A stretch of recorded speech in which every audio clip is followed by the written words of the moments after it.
some of these movies, like comedies like that, they don't. They took the time to actually look into what Seaworld looked like back then and created and recreated some of that signage from back then, which are the small details that a lot of people probably go unnoticed, but I do. Because I'd be like, that sign was made last week. What the hell? Oh, you heard about that, huh? Yeah, Beth got beads in Mardi Gras on Chapatula Street from Harry Connick Jr. We got a really good area to view the parade with no K-rails, no fencing, no blockades, and he almost practically handed them to us, so that was really cool. And then Neil Patrick Harris came right behind and gave Julia beads. So yeah, our time in New Orleans was once again amazing.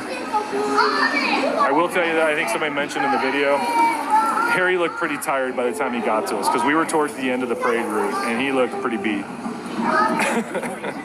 Because he had been out the night before with Bacchus off the balcony and did the whole pre-ceremony to kick off their parade. So he definitely had his time out and about in New Orleans all night long with the parades. But yeah, that was a total vibe too. Yeah, Anchorman 2, the second one, not the first one. And you have to watch the extended version because they included a bunch more scenes from the Seaworld scene. So it actually starts out with some ridiculous scene, I think him and a great white shark or something, I don't know. Just, I don't want to give away too much, but you've never seen it. But if you watch the extended unrated version, just look for one that has like 28 more minutes. They included that, they really extended out that Seaworld scene. And there's more background, all the stuff. Because when we first saw it in the theater, we were so disappointed. I'm like, well, where did all that stuff go that they made? We didn't even get to see it. Like it wasn't in the movie. And they took the time, it got all cut out in post-edit. And it's like, man, they had done so much signage and so much recreation of the set. And just to use it for like a split second and then cut to a scene in the office that could have been filmed anywhere. Like it just was kind of weird. So, but again, once I saw the extended version, I was like, whoa, this is like totally different. And then when they do the pan shots of the crowd, I was like, oh my God, there we are. I mean, Beth did herself all up like in 70s attire, like blew out her hair. I mean, we went all out for this, hoping we'd get picked to be like in the front rows where they would do some of the close-up scenes with Will Ferrell. And I can't remember who played. There was somebody else that he interacted with. I think somebody famous played like an unruly fan in the crowd.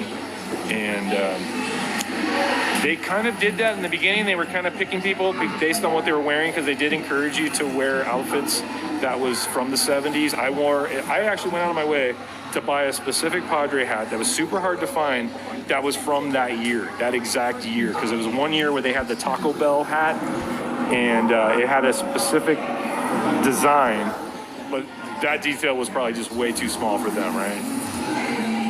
But I wore the short shorts. And if you think I'm kidding, I'll just show a picture. It was about up to here.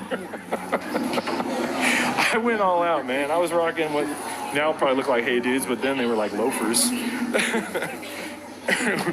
Grew out some sideburns. I mean, I went for the whole enchilada, hoping they'd put us up close. And there was actually a lot of people that did that, so it wasn't like we were just the only ones. I'd say a few hundred people showed up dressed to the T to match the aesthetics of the movie.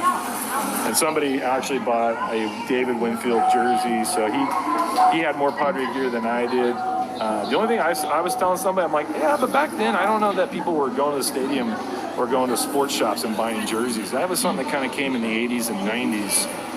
So that actually wouldn't be very accurate. I don't know how many people, I mean, I've watched, footage from when the Padres went to the World Series in '84, and pretty much everybody had t-shirts in the stadium. They didn't rock jerseys because they weren't as readily available as they are now. But regardless, it was a great time.